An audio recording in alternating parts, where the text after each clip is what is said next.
जनगणना 2027 के विभिन्न घटकों के अंतर्गत अनुमोदित मानदंड। भारत सरकार द्वारा भारत की जनगणना 2027 के आयोजन को अनुमोदित किया गया है। भारत की जनगणना 2027 का आयोजन 2 चरणों में किया जाएगा। मकान सूचीकरण एवं मकानों की गणना HLO अप्रैल से सितंबर 2026 तक और जनसंख्या गणना PE फरवरी 2027। संघ राज्य क्षेत्र लद्दाख और संघ राज्य क्षेत्र जम्मू एवं कश्मीर तथा हिमाचल प्रदेश और उत्तराखंड राज्यों के हिमाच्छादित असमकालिक क्षेत्रों के लिए जनसंख्या गणना सितंबर 2026 में आयोजित की जाएगी। भारत की जनगणना 2027 में आंकड़ों के संग्रह की गुणवत्ता बढ़ाने और आंकड़ों के शीघ्र प्रकाशन को सक्षम बनाने के लिए प्रौद्योगिकी का व्यापक उपयोग किया जाएगा। जनगणना 2027 के कार्यान्वयन के लिए भारत सरकार द्वारा अनुमोदित वित्तीय मानदंडों का विवरण प्रत्येक कार्य मद के अनुसार आगे के अनुच्छेदों में दिया गया है। जनगणना पदाधिकारियों का मानदेय। सभी जनगणना कर्मियों की नियुक्ति जनगणना अधिनियम 1948 और समय समय पर संशोधित जनगणना नियमावली 1990 के प्रावधानों के अंतर्गत की जानी है। इस संबंध में विस्तृत निर्देश दिनांक 22 दिसंबर 2025 को निदेशालय द्वारा जनगणना परिपत्र संख्या 3 के माध्यम से पहले ही जारी किए जा चुके हैं। जनगणना कर्मियों को मानदेय का भुगतान आवंटित जनगणना कार्य के सफल समापन के बाद किया जाएगा। विभिन्न स्तरों के जनगणना पदाधिकारियों के लिए मानदेय की राशि निम्न अनुसार है। प्रगणक और पर्यवेक्षक। चरण 1 मकान सूचीकरण और मकानों की गणना HLO 9,000 रुपये। चरण 2 जनसंख्या गणना PE 16,000। कुल मानदेय 25,000 रुपये। जनगणना संबंधित आंकड़ा संग्रह और अन्य कार्यों के लिए प्रगणक और पर्यवेक्षक अपने स्वयं के मोबाइल उपकरण का उपयोग करेंगे।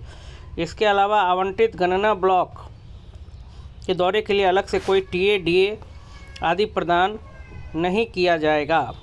अन्य जनगणना पदाधिकारी। राज्य नोडल अधिकारी, राज्य समन्वयक। प्रथम चरण HLO 30,000 रुपये। द्वितीय चरण PE 45,000 रुपये। कुल 75,000 रुपये।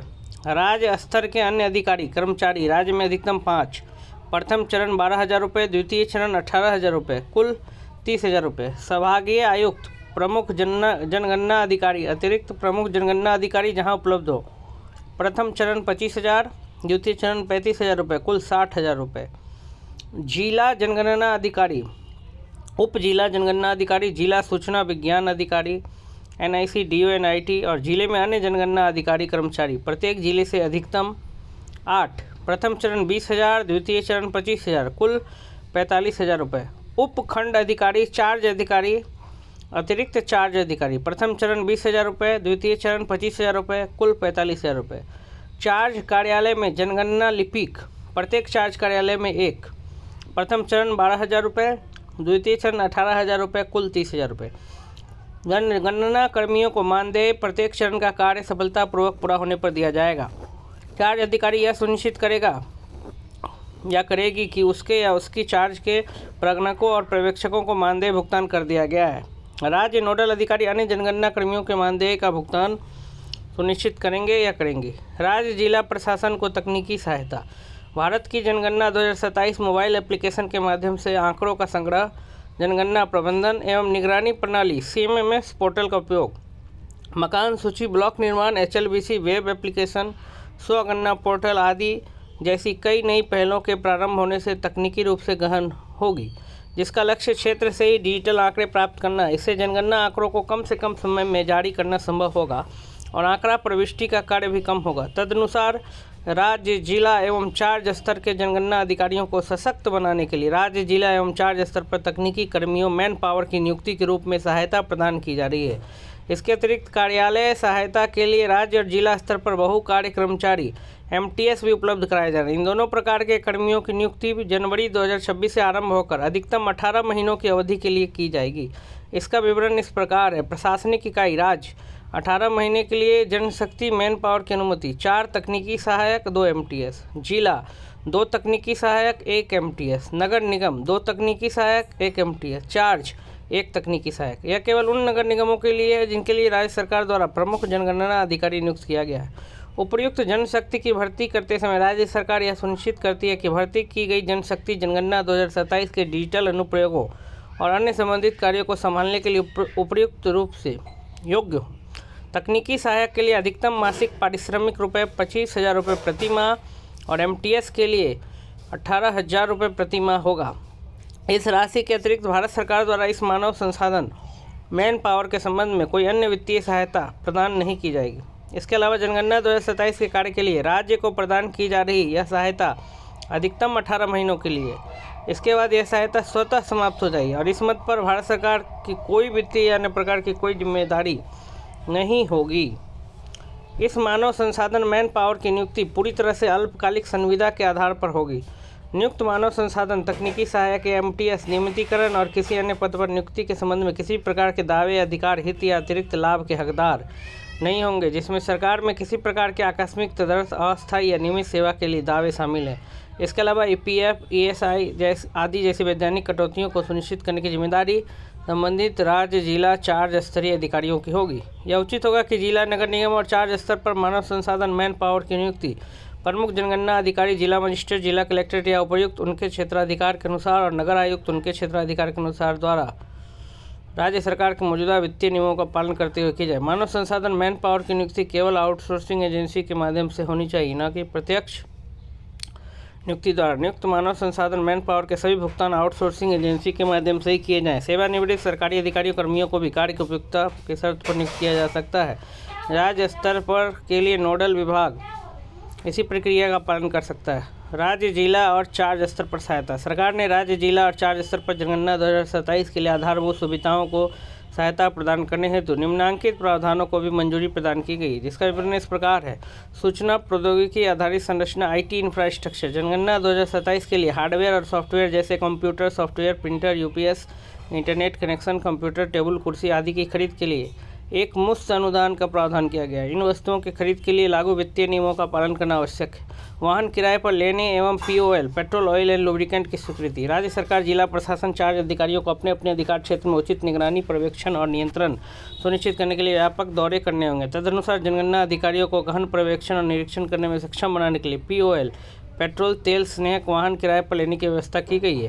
संचालन शुल्क, आकस्मिक व्यय, कंटीजेंसी का प्रबंधन। जनगणना 2027 की तैयारी, वास्तविक क्षेत्रकार और उसके बाद के कार्यों में कुछ विविध व्यय खर्च हो सकते हैं। उदाहरण के लिए स्थानीय प्रचार, जनगणना सामग्री का स्थानीय परिवहन, स्टेशनरी, छपाई, फोटोकॉपी, श्रम शुल्क, पैकिंग सामग्री, डाक शुल्क, बैठक व्यय आदि। ये व्यय 4 अधिकारी, प्रमुख जनगणना अधिकारी और राज्य नोडल अधिकारी द्वारा अपेक्षित हो सकते हैं। IT इंफ्रास्ट्रक्चर, POL वाहनों के किराए पर लेने हेतु हैंडलिंग शुल्क। आकस्मिक व्यय को पूरा करने के लिए उपरोक्त पैरा 4.1 से 4.3 में उल्लिखित राशि जनगणना के चरणों HLO और PE के लिए विभिन्न स्तरों पर नीचे संक्षेप में दी गई है। राज्य 10 लाख रुपये IT इंफ्रास्ट्रक्चर, POL किराए पर वाहन 10 लाख रुपये, हैंडलिंग शुल्क, आकस्मिक व्यय 10 लाख रुपये। जिला IT इंफ्रास्ट्रक्चर 5 लाख रुपये, POL किराए पर वाहन लेना 5 लाख, हैंडलिंग शुल्क, आकस्मिक व्यय 5 लाख। नगर निगम IT इंफ्रास्ट्रक्चर 5 लाख रुपये, POL किराए पर वाहन लेना 5 लाख रुपये, हैंडलिंग शुल्क, आकस्मिक व्यय 5 लाख रुपये। चार्ज IT इंफ्रास्ट्रक्चर 1 लाख रुपये, POL किराए पर वाहन लेना 1 लाख रुपये, हैंडलिंग शुल्क, आकस्मिक व्यय 1 लाख रुपये। यह राशि जनगणना 2027 के दोनों चरणों के लिए केवल उन नगर निगमों के लिए जिनके लिए राज्य सरकार द्वारा प्रमुख जनगणना अधिकारी नियुक्त किया गया है। प्रशिक्षण, जनगणना के सफल आयोजन के लिए सबसे महत्वपूर्ण पहलुओं में से एक है जनगणना अधिनियम 1948 के अंतर्गत विधिवत नियुक्त किए गए प्रगणकों, पर्यवेक्षकों और अन्य जनगणना पदाधिकारियों का प्रशिक्षण, जो कि संकलित किए जाने वाले आंकड़ों की गुणवत्ता सुनिश्चित करने में अत्यंत महत्वपूर्ण है। विशेष रूप से जब मोबाइल ऐप पर आंकड़ा संग्रह एवं संपूर्ण संचालन के वास्तविक समय प्रबंधन के लिए CMMS पोर्टल के उपयोग जैसी नई पहलों का प्रारंभ किया जा रहा हो।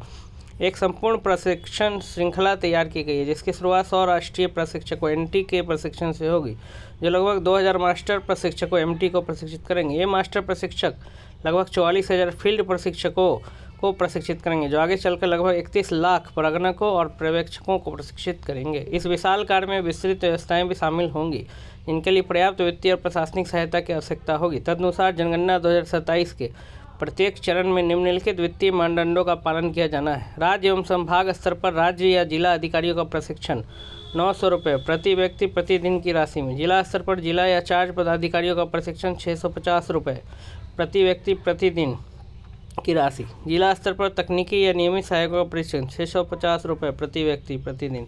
सामान्य क्षेत्रों में फील्ड प्रशिक्षकों का प्रशिक्षण 600 रुपये प्रति व्यक्ति प्रतिदिन। प्रगणकों एवं पर्यवेक्षकों का प्रशिक्षण 600 रुपये प्रति व्यक्ति प्रतिदिन। टिप्पणी: प्रगणकों और पर्यवेक्षकों के प्रशिक्षण के लिए प्रशिक्षण में भाग लेने हेतु प्रति व्यक्ति प्रतिदिन 600 रुपये का प्रशिक्षण भत्ता स्वीकृत किया गया है। इसमें प्रशिक्षण के दौरान प्रतिभागियों के लिए जलपान की व्यवस्था हेतु प्रत्येक व्यक्ति प्रतिदिन 200 रुपये सम्मिलित हैं। जिन प्रगणकों और पर्यवेक्षकों द्वारा क्षेत्र कार्य आवंटित किए जाने एवं प्रशिक्षण में भाग लेने के पश्चात भी आवंटित कार्य नहीं किया जाता है, उन्हें प्रशिक्षण भत्ता नहीं मिलता। अन्य लोगों के लिए प्रति व्यक्ति प्रतिदिन की राशि में जलपान शामिल है।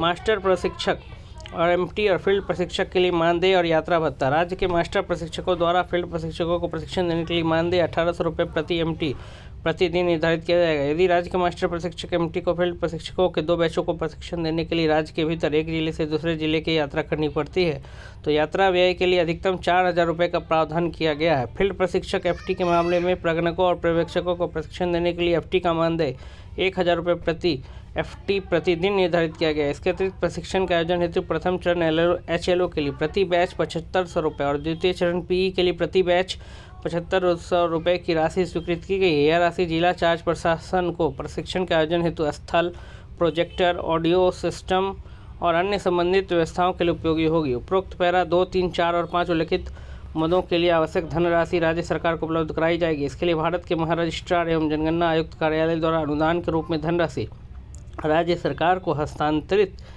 की जाएगी।